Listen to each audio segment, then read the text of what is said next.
Entre 1914 y 1918 apareció un nuevo y sorprendente escenario bélico que iba a revolucionar la guerra: el aire. Hubo feroces combates aéreos. Cazas contra cazas. Igual que si lo estuviera viendo. Era como una nube de moscas en el cielo, moviéndose rápido, claro. Muy rápido y bajando en picado. Había accidentes tremendos y la lista de bajas indicaba que casi todos los pilotos morían. Di un beso a mi madre. Lo recogí todo y le dije: adiós, mamá. No creo que volvamos a vernos. Era la actitud que tenías que tomar. Sabías que ibas a morir.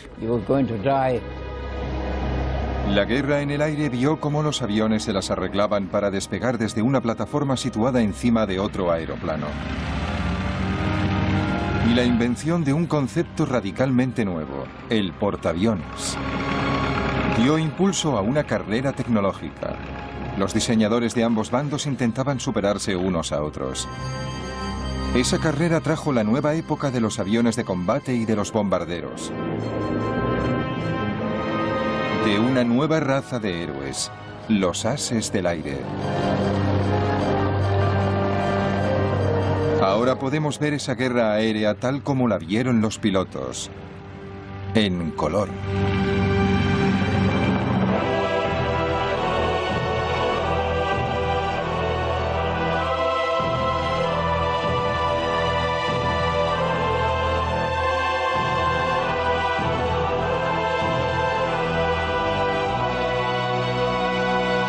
Primera Guerra Mundial en color.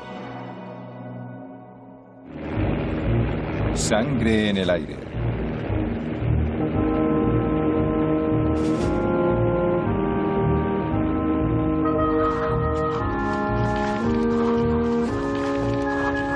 En el verano de 1914, mientras los ejércitos europeos marchaban hacia la guerra, los jóvenes de todo el continente se sentían atraídos por una forma de combate nueva y atrevida. En Gran Bretaña hacían cola para alistarse en lo que se llamaba el Real Cuerpo de Aviación.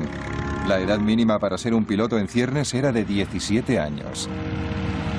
El escenario principal para esos pioneros adolescentes iba a ser el frente occidental, Francia, en cuanto lograran pasar de la oficina de reclutamiento. Hasta ese momento no se nos había ocurrido que nadie más hubiera pensado en alistarse en el Real Cuerpo de Aviación. Era idea nuestra, una idea brillante y original, y a nadie más podía habérsele ocurrido. ¿Cuál fue nuestra decepción al ver la larga cola de chicos que esperaban delante de nosotros? Todas nuestras esperanzas, y eran muchas, se esfumaron. ¿Y todos esos también quieren entrar? Parece que sí. Luego el silencio y poco a poco la cola que se iba acortando, y todos mirábamos nerviosos a la cara de los que salían, intentando leer en sus ojos: ¿le habrán aceptado? ¿Me aceptarán a mí? La aviación solo tenía 11 años de existencia cuando empezó la Primera Guerra Mundial. Imagínate, para un chico de 18 o 19 años, al ver esas máquinas, eran los Ferrari de la época, eran los Harrier de la época.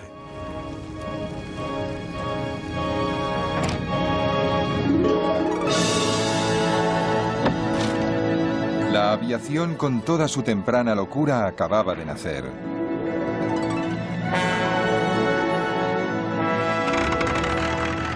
En 1903, los hermanos Wright realizaron el primer vuelo a motor con un Kitty Hawk en Carolina del Norte.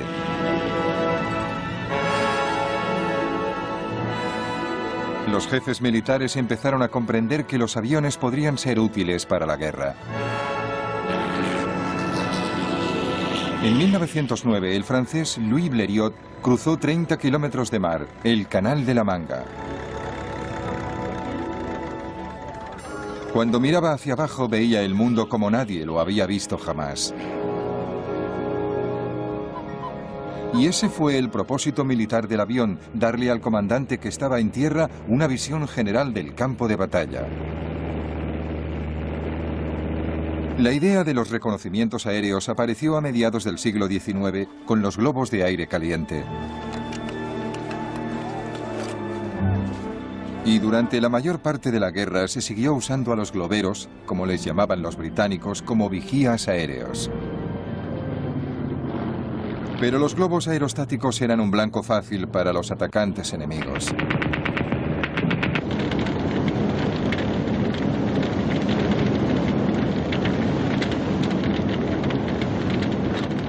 Para mayor seguridad, desde 1916 se permitió a los tripulantes de globos usar el paracaídas plegable que se había presentado en Norteamérica por primera vez hacía 30 años.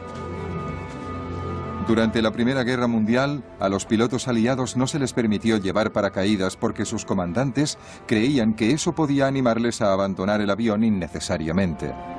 Los paracaidistas fueron la clave de una nueva forma de defensa aerostática.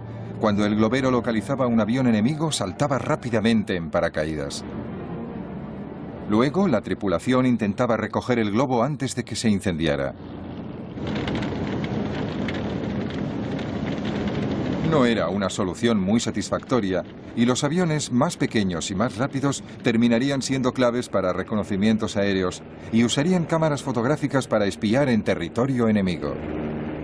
Si retratas algo, ves cosas que un observador corriente no puede ver, porque te llevas la película a casa, la revelas, la amplías, creas una imagen muy detallada y miras.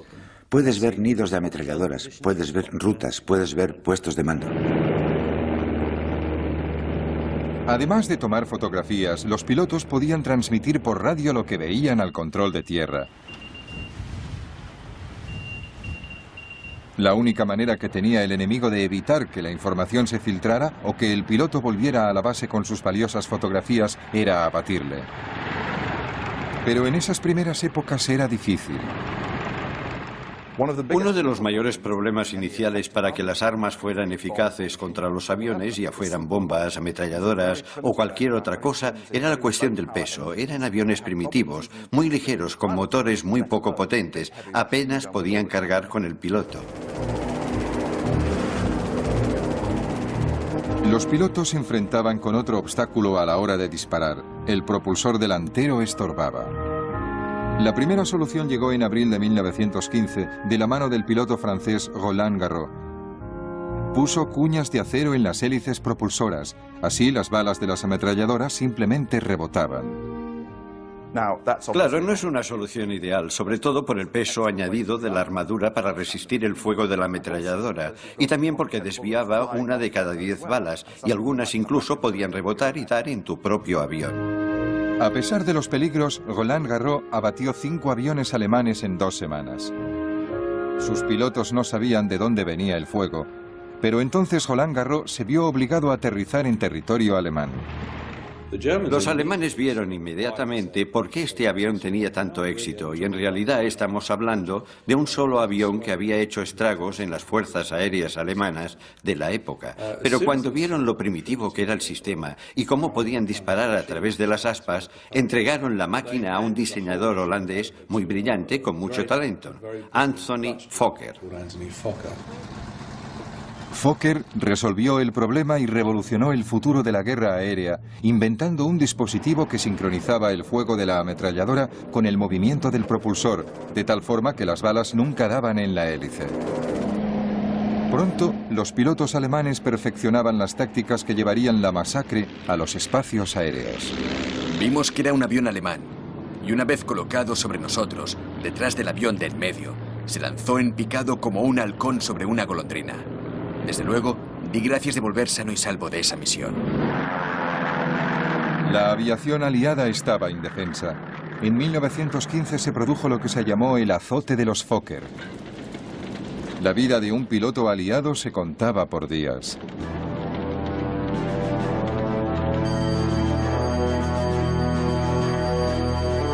El azote de los Fokker de 1915 estaba acabando con los pilotos franceses y británicos. Pero el ejército necesitaba con desesperación tener ojos en el aire. Cada día llegaban reemplazos a Francia recién salidos de la escuela de vuelo. Cuando llegué a Francia a pilotar un avión de combate, no había volado jamás con el tipo de avión que tenía que cruzar las líneas al día siguiente. Y mucho menos había recibido instrucciones. Algunos salían con apenas 5 horas de entrenamiento. Los 2 chicos con los que crucé el canal y estuve hablando en el barco habían muerto antes de que yo llegara a cruzar las líneas. Están matando a gente cada día. Mi mejor amigo estaba ahí una noche y al día siguiente, en la comida, ya no estaba. Era algo constante. Nunca tenías a nadie a tu lado. Nadie que se alegrara contigo. Nadie que se preocupara de ti si te herían. Estabas solo. Luchabas solo y morías solo. En algunos casos, los pilotos llegaban por la mañana como reemplazos y morían por la tarde sin tener tiempo ni de deshacer su petate. El comandante en jefe del Cuerpo de Aviación Real, Hugh Trenchard, ordenaba que se enviaran nuevos pilotos cada día para ocupar el lugar de los muertos a la hora de la cena. Si los pilotos no ven lugares vacíos alrededor, tienden a pensar menos en el destino de los amigos que se han ido para siempre. Están entretenidos invitando a beber a los recién llegados y haciéndoles sentir a gusto. 1915 fue un desastre continuo para los pilotos aliados. El azote de los Fokker duró 9 meses, y durante esos meses en el frente, la esperanza de vida media de un piloto británico era de solo 11 días. Esperabas que te mataran en cualquier momento. Nunca pensabas en la vida en absoluto. Solamente cumplías con tu deber. La moral estaba muy baja y se oían muchas protestas por lo inadecuado de nuestros propios aviones. Hugh Trenchard sabía que las bajas eran inevitables y que la guerra aérea, en lo que se refiere a los costes en vidas humanas, a las grandes pérdidas que había que sufrir antes de alcanzar la victoria, era igual que la guerra de trincheras. En el verano de 1916, los aliados habían recuperado el terreno en la carrera tecnológica. Sus aviones también contaban con ametralladoras delanteras y aparecieron nuevos modelos más rápidos, más ligeros y más ágiles. El Real Cuerpo de Aviación había doblado sus fuerzas de 12 a 27 escuadrones. El azote de los Fokker llegó a su fin. Para los aliados fue un alivio inmenso, porque entonces el cuerpo aéreo era más necesario que nunca.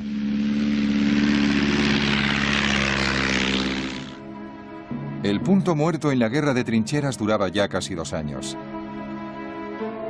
Tanto los comandantes aliados como los alemanes buscaban con desesperación la forma de romperlo. En febrero, los alemanes habían lanzado una ofensiva masiva en Verdún y los franceses resistían a la desesperada. Para aliviar la presión, el ejército británico planeó su ataque al Somme en julio. Los reconocimientos aéreos eran vitales, no solo para localizar objetivos alemanes, sino también para guiar el fuego de la artillería. Los pilotos aliados se pusieron en acción con sus nuevos aviones mejorados. Algunos se hicieron muy populares, como por ejemplo Albert Ball. Albert Ball fue una inspiración para el Real Cuerpo de Aviación porque nada era demasiado peligroso para él y en cierto modo reflejaba la imagen que tenía Trenchard de lo que debía ser el Real Cuerpo de Aviación. Gente sin miedo al peligro, gente que siempre se lanzaba al ataque, aunque eso significara la muerte. Dicen que he chocado con el suelo a 200 kilómetros por hora y que mire cómo ha quedado el tren de aterrizaje. Sí, ya lo he visto. Pero ahora ya está casi listo para volar otra vez. Fue una sensación muy extraña caer en picado. Tuve tiempo de ver cómo me había llegado la hora. Pero resulta que no llegó. Ball no representaba el futuro del Cuerpo de Aviación Real. No podía hacerlo. Confiaba en la suerte para seguir vivo. Volvía con el avión lleno de agujeros de bala. Albert Ball murió a los 21 años. Había abatido 44 aviones alemanes. Los franceses fueron los más rápidos en sacar partido de sus ases del aire. Concentrándose en las vidas de los héroes del aire, distraían al público de las masacres en las trincheras. Los pilotos de éxito eran perseguidos por la prensa y exhibidos entre la alta sociedad.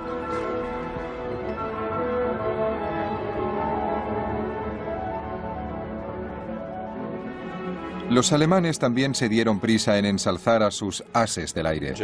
En los servicios alemanes, esa publicidad se usaba para levantar la moral, pero no solamente la de los pilotos, sino también para crear héroes entre la población, y por eso se publicaba como los pilotos competían unos con otros y se concedían medallas por abatir un cierto número de aviones.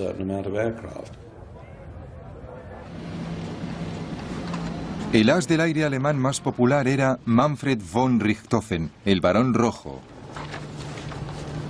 Richthofen abatió 80 aviones enemigos, más que cualquier otro piloto en la guerra.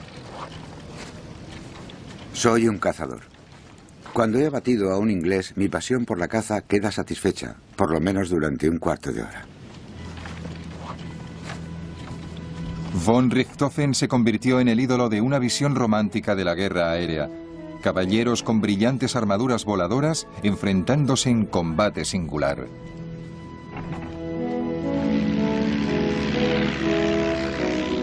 Estar solo. Tener tu vida en tus manos. Usar tu habilidad en combate singular con el enemigo. Era como las justas de la Edad Media. La única esfera de la guerra moderna donde uno aún veía a su adversario y se enfrentaba a él en mortal combate. La única esfera donde aún existían la caballerosidad y el honor. Si vencías, era por tu valentía y habilidad. Si eras derrotado, era porque habías encontrado a alguien mejor.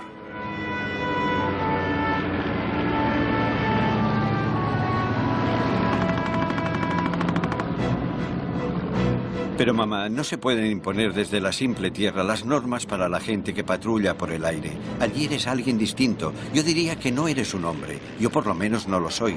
Eres la encarnación del diablo, lleno de la emoción de jugar al mejor juego que haya creado Dios jamás, loco tras los alemanes, olvidando todo lo demás. En lo único que piensas es en demostrarle al cabeza cuadrada que hay un solo hombre digno de estar en el aire, y no dos. En una zona de combate, cuando las balas silban a tu alrededor y estás envuelto en humo negro, te conviertes en otra persona. No eres humano, por decirlo de alguna manera. En cierto modo, dejas de ser humano. Eres una máquina de guerra y cumples con tu misión. En abril de 1917, los alemanes volvían a adelantarse en la disputada carrera armamentística. Su ventaja era en parte táctica. Empezaron a actuar en escuadrones de 14 aviones llamados Jastas y enviaban 3 o 4 Jastas hacia el frente de una vez. Estos grupos masivos recibían el apodo de circos volantes. Las Jastas llevaron a las primeras grandes escenas de duelos entre escuadrones y no entre individuales, los famosos días de los combates en grupo. Los escuadrones británicos y aliados se enfrentaban a los circos alemanes en el aire, sobre las trincheras, y luchaban hasta la muerte, muchas veces ante la sorpresa de la infantería que les veía desde abajo. Igual que si lo estuviera viendo, eran como una nube de moscas en el cielo, moviéndose rápido, claro, muy rápido, y bajando en picado y rodeándose unos a otros. Y oíamos los disparos, claro, pero estaban muy altos. Yo vi algunas batallas maravillosas, batallas aéreas entre 2 aviones de combate, y nunca... Pero el problema es que nunca sabíamos quién ganaba. Apostábamos entre nosotros y yo me preguntaba, ¿quién volverá? ¿Quién va a ganar hoy? ¿Serán los alemanes o será uno de nosotros? La superioridad de los aviones alemanes y las tácticas Jasta costaron caras a los aliados. En 1917, durante el llamado Abril de Sangre, perdieron 150 aviones y 316 aviadores. Unos meses más tarde llegaron los primeros pilotos norteamericanos, pero la superioridad alemana se mantenía. Sin embargo, los aviadores aliados tenían que seguir volando sobre las líneas enemigas para dar información a sus ejércitos que preparaban desde tierra sus ofensivas de verano. Los comandantes y hasta los pilotos sabían que no tenían el mejor equipo ni las mejores herramientas para el trabajo y sin embargo les exigían que contribuyeran a una gran ofensiva. Sabían que los alemanes tenían mejores equipos y hasta cierto punto mejores tácticas y era algo trágicamente inevitable. Tenían que seguir volando. En esos momentos no podían hacer nada. Esta mañana nos hemos enfrentado con una nueva gama de Fokkers y desde luego son muy buenos. El piloto se ha quedado quieto y me ha bañado de plomo como con una manguera. Lo único que podía hacer yo es fijarme en su localizador y darle al timón de lado para desviarle la puntería.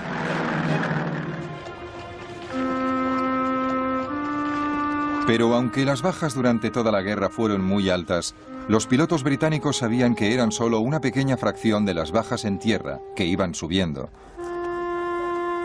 Y la vida de los pilotos, aunque muchas veces fuera corta, era muy cómoda comparada con la de los PDI, pobres desgraciados de infantería de las trincheras. Cuando volábamos a casi 5.000 metros, sentías como una gran exaltación, como si gritaras: «Soy el rey del castillo». Estabas ahí arriba y la guerra no te afectaba. Yo estuve en la infantería y siempre íbamos sucios, piojosos y muchas veces muertos de hambre, mientras que en el cuerpo aéreo vives como un señor. Cuando estaban en tierra, la vida de los pilotos era muy extraña porque se enfrentaban a la muerte cada día en el aire, pero luego volvían al campo de aviación y tenían un salón agradable, buena comida y una cama decente para dormir. Es una maravilla volver de la patrulla por las noches pensando que has terminado por hoy con el brillante crepúsculo por poniente y el levante oscuro y misterioso. Y aquí estoy completamente solo, disfrutando del estupendo sol de mayo y con una brisa fresca. Se está tan a gusto. Oigo el ruido de las ametralladoras, pero aparte de eso, la guerra parece muy lejos, gracias a Dios.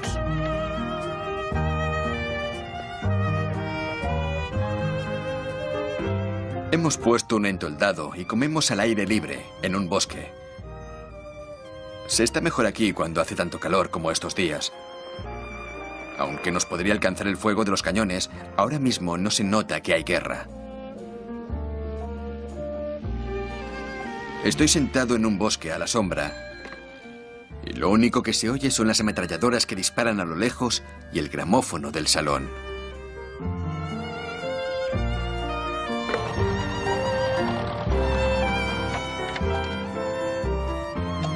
Vivimos bien. Hemos ido a Boulogne y nos hemos tomado un helado. Somos el único cuerpo en el frente que toma helado para cenar cada noche. En plena vida, estamos cerca de la muerte. Y tan cerca de la muerte también conseguimos pasarlo en grande. Cócteles del Bronx, brochetas de higadillos de pollo, champán, helado de fresa y coñac Napoleón.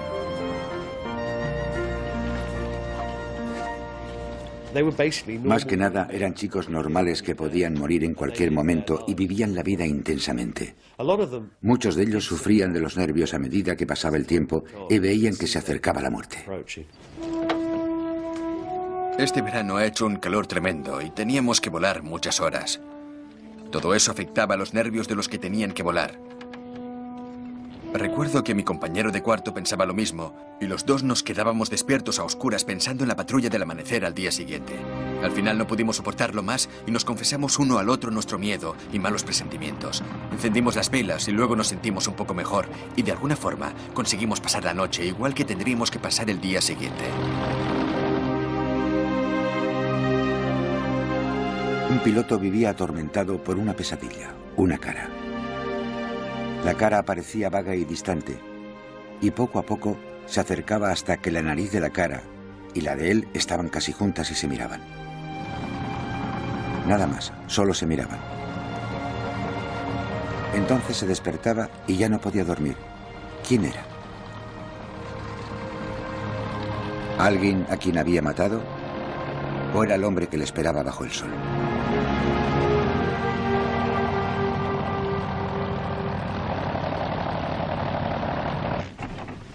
Ni siquiera el varón rojo, que parecía invencible, era inmune a la muerte, aunque no le afectara el miedo. La muerte era una perspectiva casi agradable, por lo visto. Una muerte gloriosa, luchando y volando hasta la última gota de sangre, la última gota de combustible, el último latido del corazón y el último rugido del motor. Una muerte de caballero andante a la salud de sus colegas, amigos y enemigos.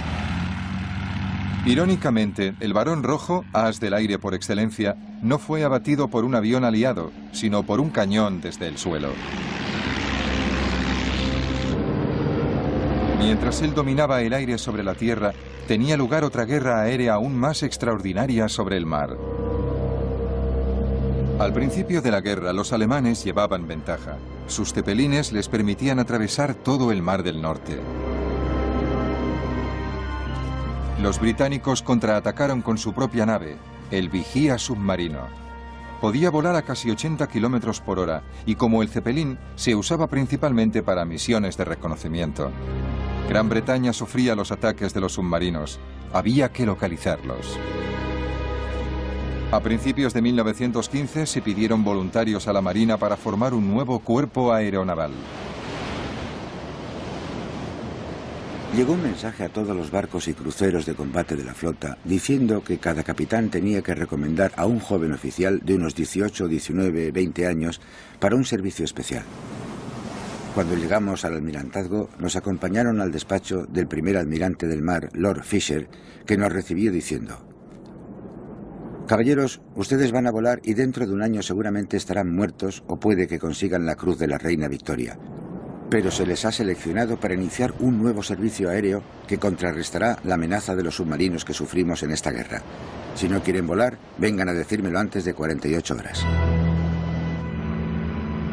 Pocos dudaron en alistarse para volar muy alto. Pilotar un avión en un día hermoso era un auténtico placer. Sentías que el cielo era todo tuyo.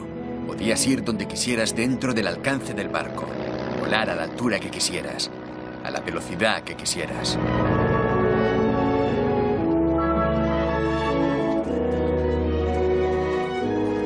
Los aviones británicos se hicieron cada vez más sofisticados. Además de localizar objetivos alemanes, también salían a bombardearlos, pero con una tecnología muy primitiva. Podíamos volar muchas horas, pero nuestra capacidad de llevar bombas era más bien reducida. Llevábamos bombas pequeñas que iban más o menos sueltas rodando por el suelo. Al fin las colgábamos de lado con trozos de cuerda y llevábamos navajas para cortar las cuerdas y soltar la bomba.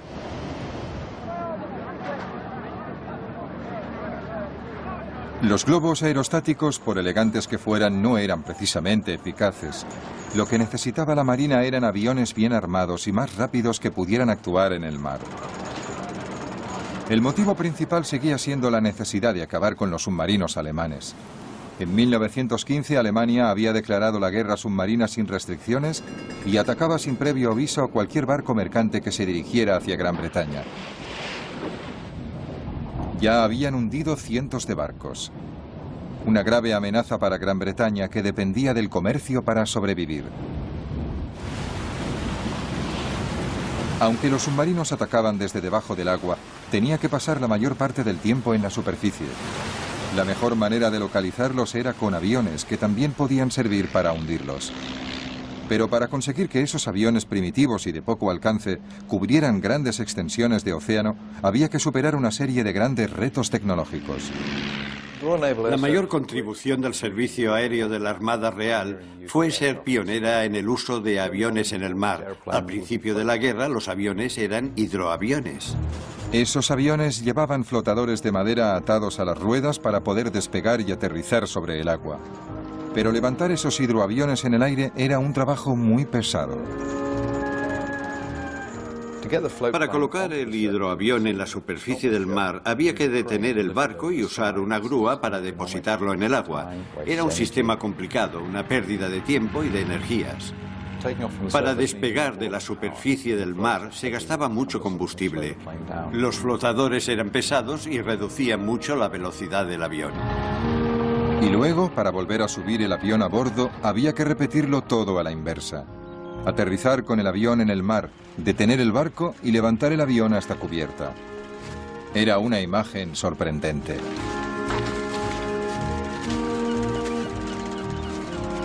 Los hidroaviones eran como aviones que iban de vacaciones a la costa y se habían puesto zuecos para no mojarse los pies. Cuando veían pasar alguno por encima, muchos decían: por ahí va con sus botazas.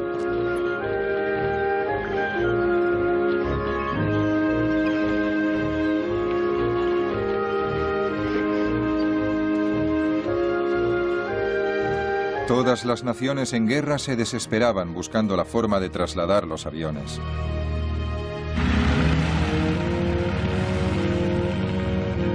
Esta era una primitiva versión rusa. La solución rusa era remolcar los aviones en el mar. Estaba muy bien cuando el mar estaba en calma, pero en caso de tormenta no servía. En cuanto a los alemanes, su flota casi nunca salía a mar abierto, así que los aviones de la Armada se lanzaban desde pasarelas. Pero volar era complicado para los pilotos de todos los países. Lo que más me preocupaba era marearme en el mar.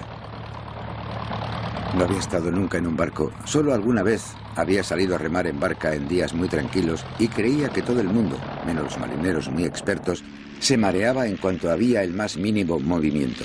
Después de correr un buen rato, tirabas con todas tus fuerzas y con mucho esfuerzo y algo de suerte conseguías levantarte hasta 90 o 100 metros, aunque en una ocasión la hoja de ruta dice que llegamos a alcanzar los 360 metros.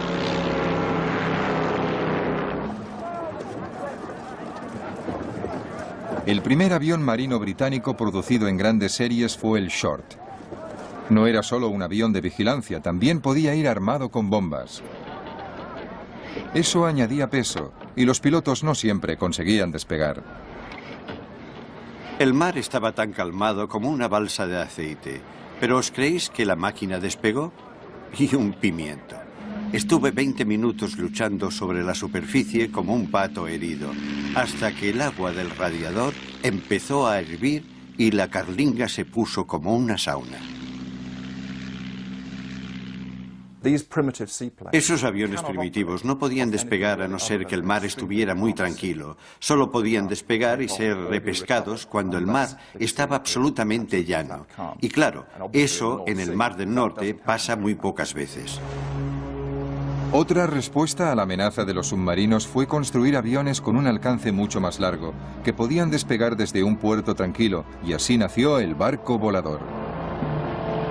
En 1917 un barco volador hundió su primer submarino, pero sus pilotos no tenían apoyo. Personalmente, considero que las batallas de barcos volantes eran mucho más desesperadas que las que se libraban en el frente francés. Lo digo porque, además de los riesgos habituales del combate, había que hacer un largo viaje sobre un mar desierto antes y después de la lucha. El Mar del Norte es muy peligroso. La niebla, las marejadas, las nubes bajas son más habituales que los días buenos. Siempre sabías que si te fallaba el motor o tenías cualquier problema tonto, era casi seguro que te ibas a ahogar, con muy pocas probabilidades de que te rescataran.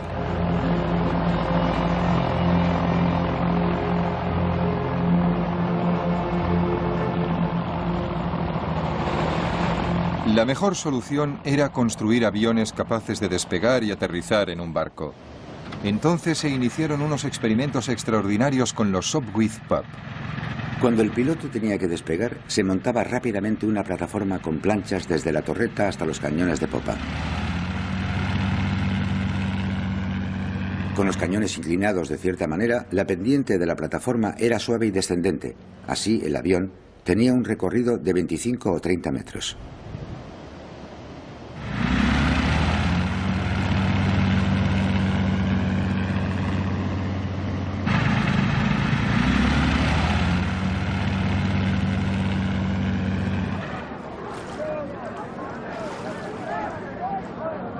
Era muy arriesgado. Si el piloto no lograba la velocidad suficiente para despegar, se estrellaba contra el agua. Pero aunque hubiera calculado bien, pasaría a menos de 1 metro de las olas. Era una operación más que arriesgada, y me encantaba ver a esos pilotos. Les admiraba por su valor y por su habilidad.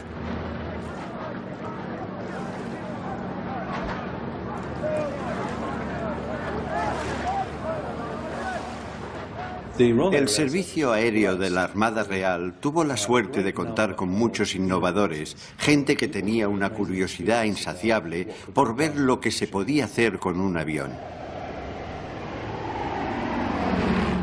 Y esos experimentos llevaron al Servicio Aéreo de la Armada Real a volar en un reino completamente distinto. El resultado inevitable de esos experimentos fue el desarrollo del portaaviones. En agosto de 1917, un Sopwith Pup consiguió aterrizar con éxito en la cubierta del HMS Furious, un crucero que había sido reformado para convertirse en el primer portaaviones británico. Lo primero que tuvimos que hacer es aprender a despegar del puente frontal y aterrizar de nuevo. Recuerdo que el capitán decía, es lo mismo que si os pusierais una pistola en la cabeza. Tenéis que sincronizar la velocidad del barco con la velocidad del avión, y es muy difícil.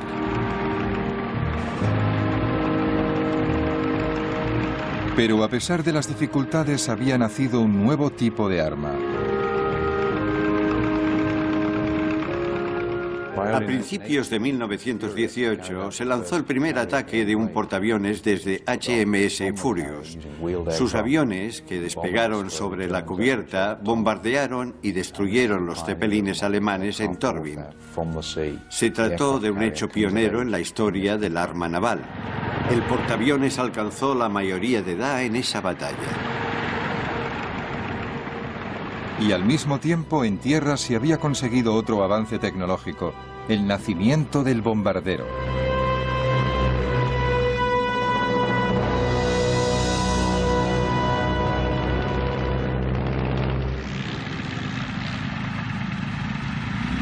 En el verano de 1917, los pilotos aliados en el frente occidental habían vuelto a ponerse a la altura de la tecnología alemana.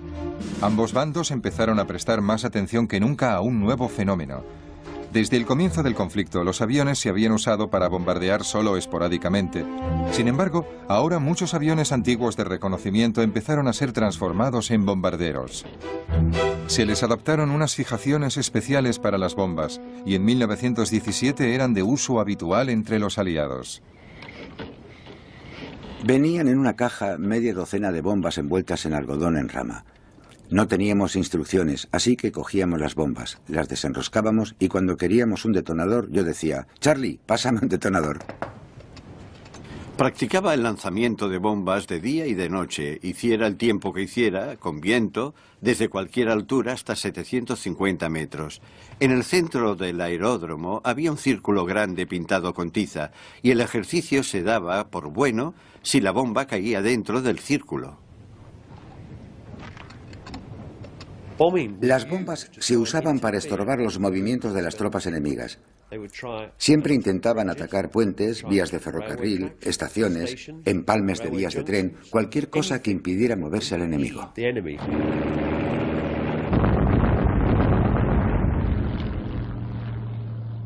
Los bombarderos volaban bajo para soltar su carga, y el fuego antiaéreo era cada vez más intenso. Los británicos lo llamaban Archie.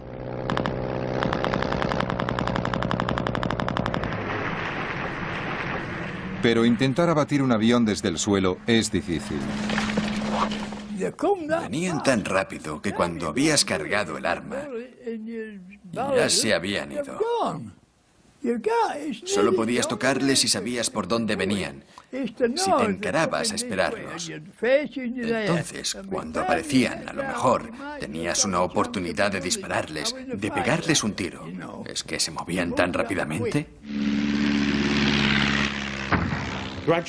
Cada vez había más y más artillería antiaérea, pero no abatían muchos aviones. Era más bien un intento disuasorio, y es un buen indicador de la valentía de un piloto, porque se reían de Archie. Bueno, primero tenían miedo, luego se reían y luego, cuando les fallaba el valor, empezaban a obsesionarse y a preocuparse de que ese día la nube de humo junto al avión les diera de lleno. No sé cuánto van a resistir mis nervios este bombardeo casi diario de Archie. Me he dado cuenta de que algunos están perdiendo los nervios poco a poco. Hoy Archibald nos ha dado un buen rapapolvo y algunas balas han pasado demasiado cerca y oía los trozos de metralla que pasaban silbando y tienen que pasar muy cerca para que puedas oír el silbido de la metralla por encima del motor del avión. La carrera de armas aéreas de la Primera Guerra Mundial dio un giro nuevo y devastador a la industria del armamento. Por primera vez, los civiles se convirtieron en objetivos. Los alemanes llevaron a cabo el primer bombardeo a civiles en enero de 1915 en la costa de Norfolk. Su bombardero era un Zeppelin. En mayo de 1915 los cepelines bombardearon Londres. 7 civiles resultaron muertos. Dijimos, mira eso. Era una cosa larga y negra con forma de puro que se acercaba muy despacio. Abracé a mi madre y la verdad, no sé lo que sentimos. La gente empezó a prepararse para los ataques de los cepelines. Contaban que un comerciante en vinos alquilaba una de sus bodegas y mucha gente que conocíamos acondicionaba el sótano y dormían allí con los abrigos y las bolsas con las cosas de valor al lado. Al principio, los ataques de los cepelines contra Gran Bretaña tuvieron un gran efecto psicológico porque desde la época medieval siempre se ha visto Gran Bretaña como una isla fortaleza segura. Nadie podía tocarnos mientras conserváramos el dominio de los mares. En comparación con los bombardeos posteriores de la Segunda Guerra Mundial, no mataron a tanta gente. Fue la novedad de sentirse repentinamente amenazados desde el aire lo que provocó más pánico del que se podía esperar, dadas las estadísticas. Los cepelines eran lentos y vulnerables, y los alemanes desarrollaron un nuevo bombardero de largo alcance, el Gotha. En el verano de 1917, escuadrones de Gothas salieron de Ostende, en Bélgica, para atacar Inglaterra. Pude distinguir muchos aviones enormes en formación volando hacia el este. Me lancé en picado sobre el último y le solté todo un cargador a poca distancia. Tuve la satisfacción de ver cómo las balas le daban en todo el fuselaje y las alas, pero aparte de hacerle bajar un poco el morro, no tuvieron el efecto que deseaba. Me llevé una gran decepción. Qué insolentes eran los malditos cabezas cuadradas, paseándose por el cielo de Inglaterra como si fueran los dueños. Me volvía ciego de rabia pensando que los germanos irían a bombardear Londres y que encima se irían tan tranquilos, o casi. Los alemanes volaban adrede sobre Londres en esos bombarderos pintados de blanco en pleno día para demostrar que podían hacerlo y que eran invulnerables para los aviones de combate británicos. Eso tuvo un impacto inicial significativo, como los cepelines. También crearon mucho pánico al principio por la novedad de los bombardeos. En el ataque a Londres murieron 162 personas. Para calmar a la nación, un escuadrón de ataque volvió rápidamente desde el frente occidental para procurar cobertura aérea a la capital. El general sudafricano Jan Smuts debía diseñar una nueva estrategia de defensa en el frente interno. Introdujo una serie de sistemas de aviso.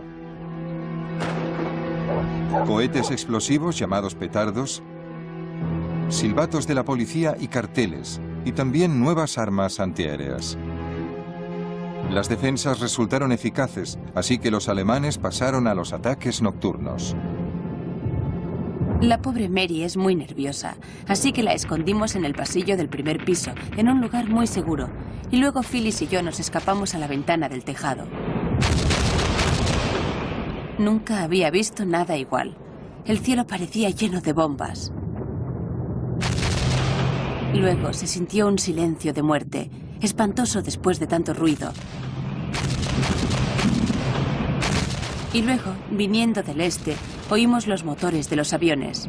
Por poco nos matamos intentando verlos, pero con la niebla no veíamos nada.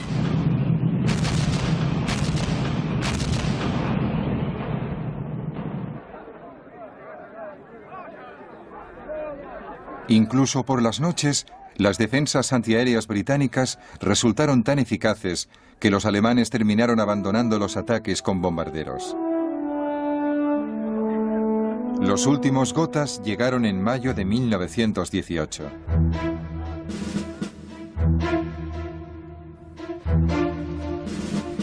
Los británicos también habían desarrollado sus propios bombarderos como el Handley Page, que tenía autonomía para atacar objetivos en Alemania.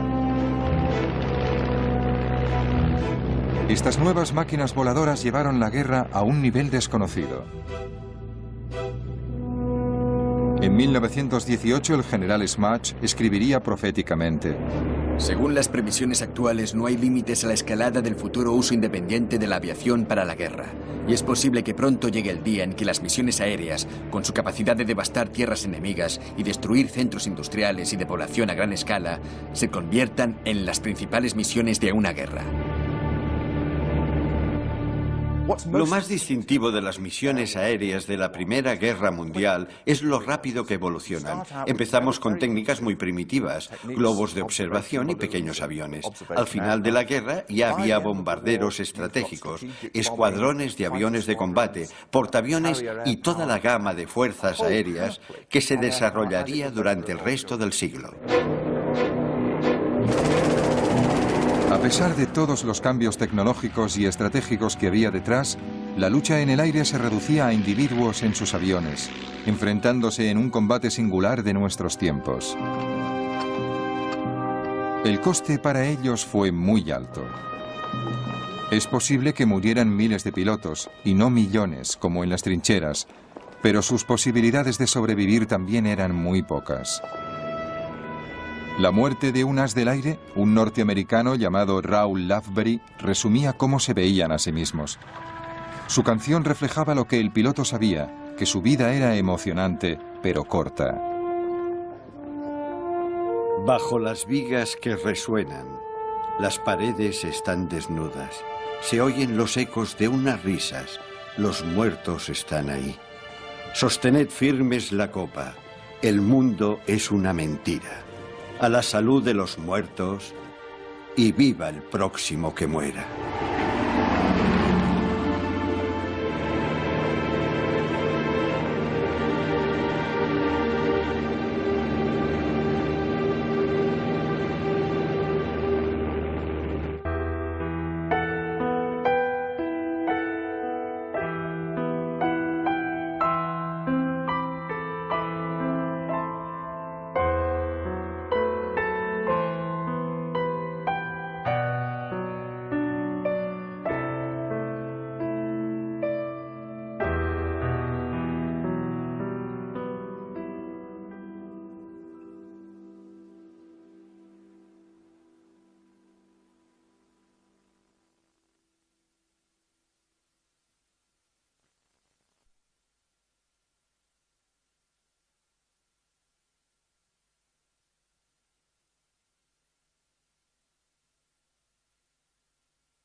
El avión innecesariamente. Los paracaidistas fueron la clave de una nueva forma de defensa aerostática. Cuando el globero localizaba un avión enemigo, saltaba rápidamente en paracaídas. Luego, la tripulación intentaba recoger el globo antes de que se incendiara. No era una solución muy satisfactoria, y los aviones más pequeños y más rápidos terminarían siendo claves para reconocimientos aéreos y usarían cámaras fotográficas para espiar en territorio enemigo. Si retratas algo, ves cosas que un observador corriente no puede ver, porque te llevas la película a casa, la revelas, la amplías, creas una imagen muy detallada y miras. Puedes ver nidos de ametralladoras, puedes ver rutas, puedes ver puestos de mando. Además de tomar fotografías, los pilotos podían transmitir por radio lo que veían al control de tierra. La única manera que tenía el enemigo de evitar que la información se filtrara o que el piloto volviera a la base con sus valiosas fotografías era abatirle. Pero en esas primeras épocas era difícil. Uno de los mayores problemas iniciales para que las armas fueran eficaces contra los aviones, ya fueran bombas, ametralladoras o cualquier otra cosa, era la cuestión del peso. Eran aviones primitivos, muy ligeros, con motores muy poco potentes. Apenas podían cargar con el piloto. Los pilotos se enfrentaban con otro obstáculo a la hora de disparar. El propulsor delantero estorbaba. La primera solución llegó en abril de 1915 de la mano del piloto francés Roland Garros. Puso cuñas de acero en las hélices propulsoras, así las balas de las ametralladoras simplemente rebotaban. Entre 1914 y 1918 apareció un nuevo y sorprendente escenario bélico que iba a revolucionar la guerra: el aire. Hubo feroces combates aéreos. Cazas contra cazas. Igual que si lo estuviera viendo. Era como una nube de moscas en el cielo, moviéndose rápido, claro. Muy rápido y bajando en picado. Había accidentes tremendos y la lista de bajas indicaba que casi todos los pilotos morían.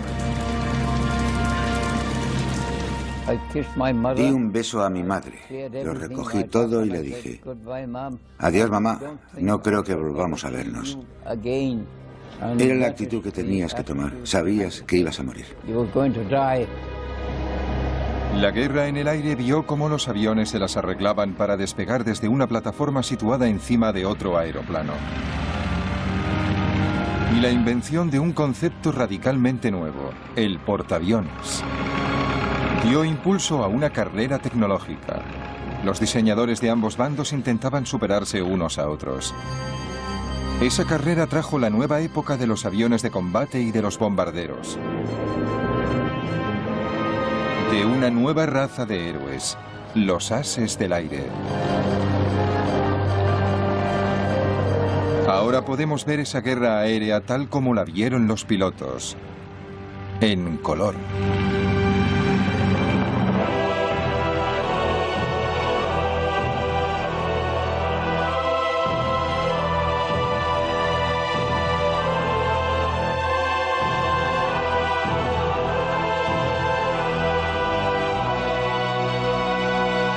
Primera Guerra Mundial en color. Sangre en el aire.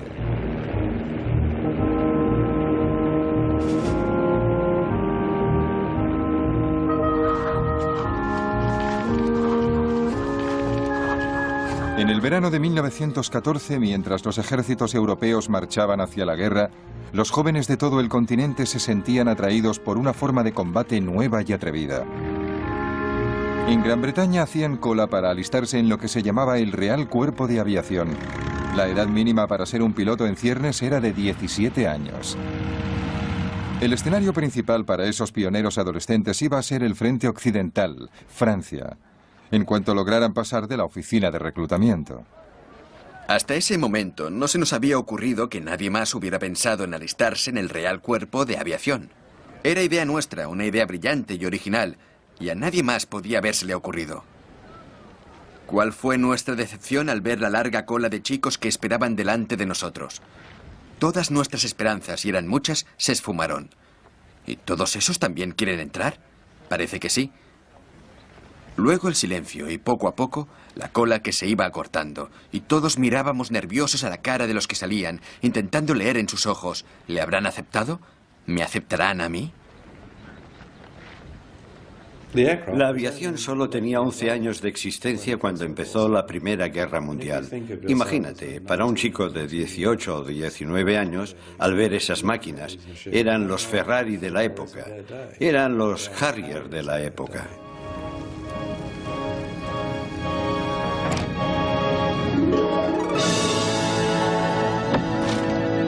La aviación, con toda su temprana locura, acababa de nacer.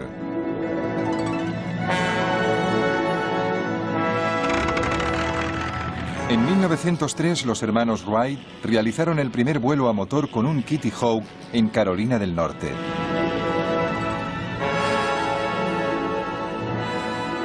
Los jefes militares empezaron a comprender que los aviones podrían ser útiles para la guerra.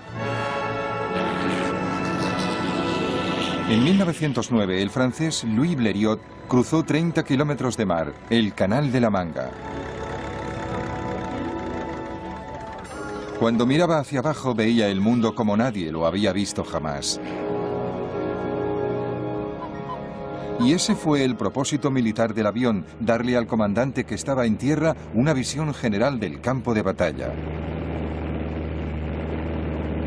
La idea de los reconocimientos aéreos apareció a mediados del siglo XIX con los globos de aire caliente. Y durante la mayor parte de la guerra se siguió usando a los globeros, como les llamaban los británicos, como vigías aéreos. Pero los globos aerostáticos eran un blanco fácil para los atacantes enemigos.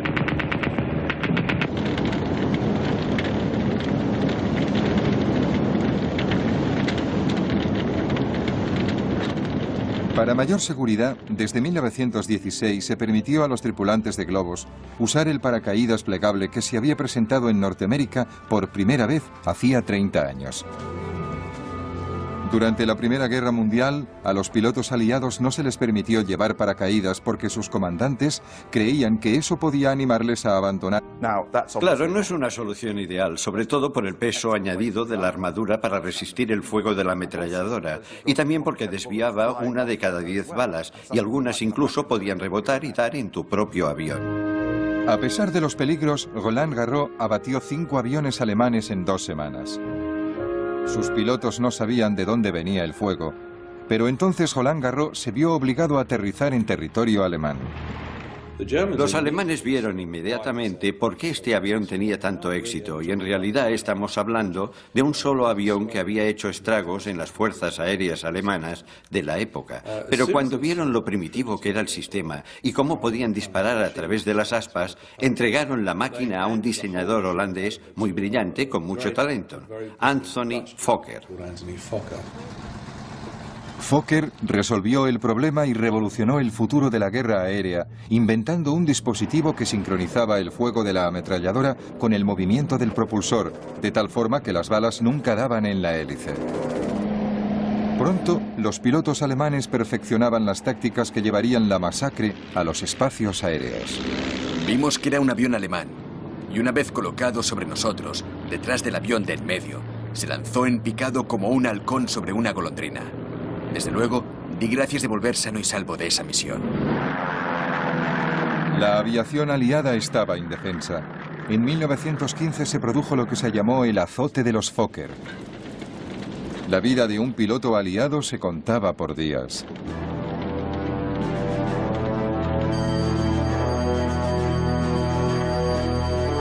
El azote de los Fokker de 1915 estaba acabando con los pilotos franceses y británicos.